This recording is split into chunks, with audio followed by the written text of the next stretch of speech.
guys, what's up? Ano pa ang ganap na yung araw? Tara, amanin nyo ko pumili ng mga sikat ng Meti dito sa bayan ng Pasukin. No, yun no, dito na po tayo at papunta na tayo sa bibilihan ng at nandito na tayo guys at nagbibisikleta na tayo kung magkita doon, makikita ninyo doon.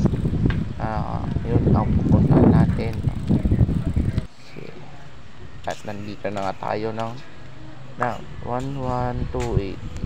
So yung mga menu nila, no, may mga sweet tea, mga cheese cafe, cold view, fruit view, fruity, free, the premium and praise. And dito po ang laman naman ng loob nila guys, no.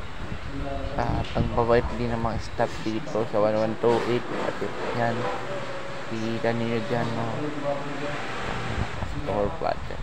Ang sarap pala yung mga milk tea nila dito. May branch sila sa may Bakarawan ng Toit po. Ito yung nabili natin ay marami sila. Yan, pauwi na tayo kasi may practice pa tayo sa may church araw na ito.